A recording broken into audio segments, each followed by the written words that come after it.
नमस्कार दोस्तों, चाणक्य ज्ञान ऑनलाइन यूट्यूब चैनल में आप सभी का स्वागत है। आज के सेशन में मैं लेकर के आया हूँ करंट अफेयर्स के कुछ महत्वपूर्ण प्रश्न जो आपके रेलवे, एनटीपीसी, एसएससी, जैसे सभी प्रतियोगी परीक्षाओं के लिए उपयोगी रहने वाला है। इसमें सबसे पहला प्रश्न है, वर्ष 2024 में G20 देश में सबसे ज्यादा अनुमानित वृद्धि दर, मतलब G20 का मतलब ग्रुप 20 का जो जितने भी देश का सदस्य है, इसमें सबसे ज्यादा जो है वृद्धि दर वाला, सबसे ज्यादा ग्रोथ रेट किस देश का है, वो पहले हम फिगर के माध्यम से देख लेते हैं। सबसे ज्यादा ग्रोथ रेट इस बार का इंडिया रहा है। टोटल 7% ग्रोथ रेट से इंडिया हमारा जो है आगे बढ़ रहा है। जीडीपी ग्रोथ रेट 7% से इंडिया हमारा आगे बढ़ रहा है। दूसरा नंबर पे आता है इंडोनेशिया, इंडोनेशिया के 5%। और तीसरा पे आता है चाइना।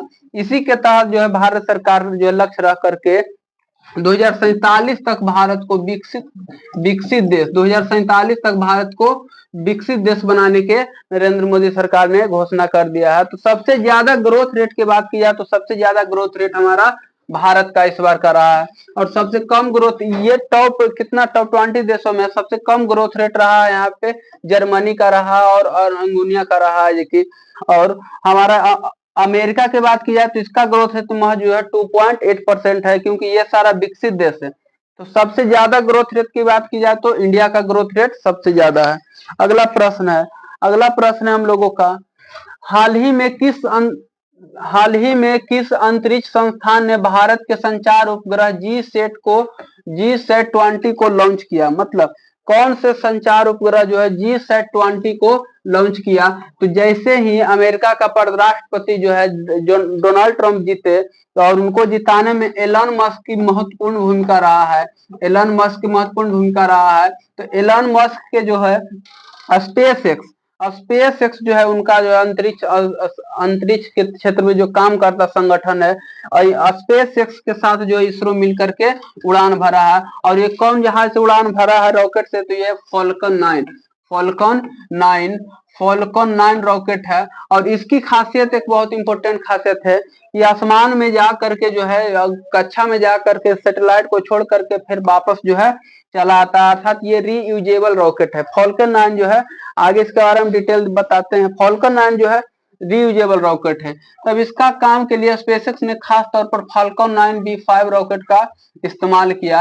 यह 70 मीटर लंबा और 549 टन वजन को सामान ऊपर ले जा सकता है। यह रॉकेट 8400 किलोग्राम वजन तक सैटेलाइट को जियो स्क्रीनस, मतलब जो जहाँ पे जो है सैटेलाइट घूमता है ऑर्बिट तक जो है छोड़ देता है। सारा डिटेल इसका जो फॉल्कन 9 का दिया जाता है। फॉल्कन 9 का पहला स्टेज वापस आ भी गया, मतलब अभी भेजा भी था और कुछ ही क्षणों बाद जो है उसका जो है पहला स्टेज आ भी गया था। मतलब यह रीयूजेबल रॉकेट है, ये आपको ध्यान देना है।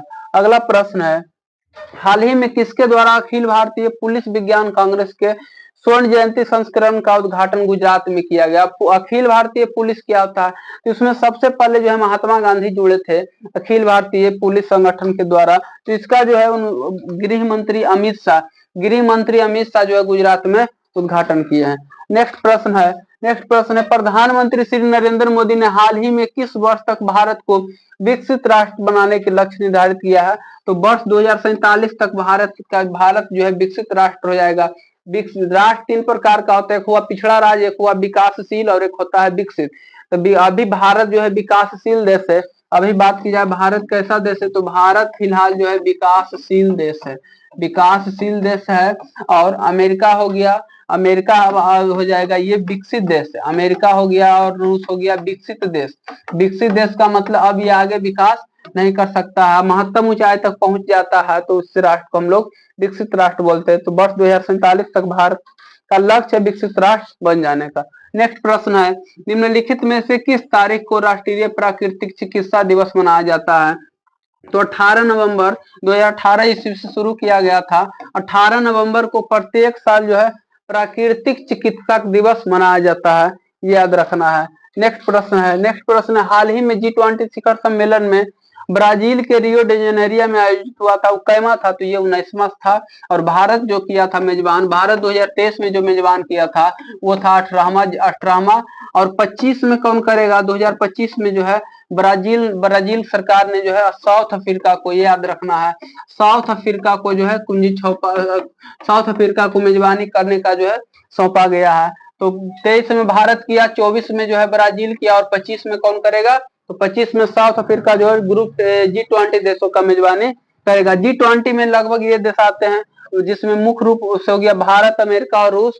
दूसरा ग्रुप में ब्रिटेन, चीन, France, Germany, Japan, Argentina, Australia, Brazil, Canada, Indonesia, Italy, Korea, Mexico, तुर्की और सऊदी अरब, दक्षिण अफ्रीका और यूरोपियन यूनियन जो है, इतना सारा ग्रुप 20 देश लगभग पूरे दुनिया का सबसे यह मजबूत ग्रुप माना जाता है, क्योंकि पूरे दुनिया का लगभग व्यापार की बात की जाए तो, एक मिनट, व्यापार की बात की जाए तो 85% पूरे दुनिया के जीडीपी का हिस्सेदारी जो है ग्रुप 20 देशों में है। और उत्पादन के मामले में 85% है और हिस्सेदारी भी 85% है और 75% व्यापार होता। मतलब ग्रुप 20 के बात की जाए तो ग्रुप 20 पूरे दुनिया के जो सबसे मजबूत देश है उसका संगठन है। और इसके अलावा ग्रुप 20 से ऐसे याद समझ सकते हैं कि G20 से जो है, G20 से बाहर दुनिया नहीं है, क्योंकि G20 में दुनिया का सबसे शक्तिशाली देश जुटा हुआ है। इंडिया 2023 में मेजबानी किया था, इंडोनेशिया 2022 में, इटली 2021 में, सऊदी अरबिया 2020 में, और यहाँ पे जापान 2019 में होगा, और अर्जेंटीना 2018 में और जर्मनी 2017 में। इस प्रकार बारी बारी से सभी देशों को मेजबानी करने का ग्रुप 20 का मेंबर आता है। और भारत का जो है लोगो था वसुधैव कुटुंबकम, ये भी याद रखना है। नेक्स्ट प्रश्न है, निम्नलिखित में से किस देश ने भारत को 1400 से अधिक प्राचीन कलाकृतियों को लौटाई है? मतलब एक समय कुछ दिन पहले भारत और अमेरिका के बीच यह जो है वादा सिग्नेचर हुआ था कि आप जो हमारे द्वारा चुराए गए थे, जिसे भारत के सामान को ब्रिटेन चुराया, अमेरिका चुराया, दुनिया के सभी देशों ने लगभग चुराया है, तो उस प्राचीन कलाकृतियों को लौटाया है अमेरिका ने, अपनी दोस्ती निभाया है। तो अमेरिका था, अमेरिका जो है भारत के 1400 से अधिक कलाकृति जो इतिहास में छिपा हुआ था उसको जो है लौटाने का काम किया, जिसमें कुछ नर्तकी के मूर्ति भी, ये सारा चीज अमेरिका चुराया हुआ था, इसको जो है वापस इन्होंने लौटाने का काम किया है।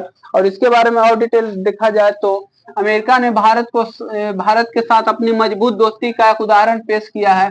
एशिया के कई देश से चोरी की गई कलाकृतियों, ये देखिए चोरी की गई कलाकृतियों को वापस लाने की चल रही पहल के तहत अमेरिका ने भारत को $10 मिलियन अर्थात 84 करोड़ रुपये से ज्यादा मूल्य की 1400 से अधिक लूटी गई कलाकृतियों को लौटा दिया है। मतलब जो यहाँ से कलाकृति व्यापार या चोरी के थ्रू जो भी गया था उसको जो है लौटाने का अमेरिका ने काम किया, जिसमें नर्तकी के कुछ मूर्तियां भी आई है, ये आप देख सकते हैं इसमें। अगला प्रश्न है, नेक्स्ट प्रश्न है, प्रति वर्ष किस तारीख को सार्वभौमिक बाल दिवस मनाया जाता है? तो दिवस की बात की जाए तो शिक्षक दिवस भारत में शिक्षक दिवस 5 दिसंबर को मनाया जाता है, लेकिन दुनिया भर में जो है दुनिया भर में 8 सितंबर को शिक्षक दिवस मनाया जाता है। बाल दिवस की बात की जाए तो बाल दिवस भारत में 14 नवंबर को मनाया जाता है, लेकिन दुनिया भर में जो है 20 नवंबर को सार्वभौमिक का मतलब होता है यूनिवर्सल, पूरे संसार में मनाया जाता है 20 नवंबर को बाल दिवस, लेकिन भारत में बाल दिवस 14 नवंबर को चाचा नेहरू के याद में मनाया जाता है। 9वां प्रश्न है, निम्नलिखित में से किस राज्य सरकार ने इलेक्ट्रिक वाहनों को सड़क और रजिस्ट्रेशन करो पर 100% छूट, 100% का मतलब आप पूरे के पूरे आपको छूट मिल जाएगा। रजिस्ट्रेशन जो गाड़ी का नंबर लेने में किया जाता है पूरे के पूरे छूट, अर्थात तेलंगाना नंबर जो है, तेलंगाना सरकार ने यह घोषणा किया है कि 100% रजिस्ट्रेशन में छूट, मतलब जो एक्स्ट्रा पैसा लगता था गाड़ी के मूल्य के बाद रजिस्ट्रेशन में, वो सारा जो है माफ कर दिया तेलंगाना सरकार। हाल ही में प्रधानमंत्री नरेंद्र मोदी ने 19वें G20 शिखर सम्मेलन में शामिल होने के लिए किस देश पहुंचे? वे ब्राजील पहुंचे थे। ब्राजील के रियो डी जेनेरिया शहर में हुआ था, रियो डी जेनेरिया शहर में का, और ये जो था रियो डी जेनेरिया कहाँ पड़ता? तो ब्राजील में। और अगली जो है मेजबानी कौन करेगा? तो अफ्रीका करेगा, याद रखना है। अगला प्रश्न है, नेक्स्ट प्रश्न है, हाल ही में समाचार में रही साबरमती नदी का उद्गम स्थल कहाँ? साबरमती नदी जो अहमदाबाद में है, तो उस कहाँ से निकलती है? तो महाबलेश्वर की पहाड़िया से निकलती है, याद रखना, महाबलेश्वर की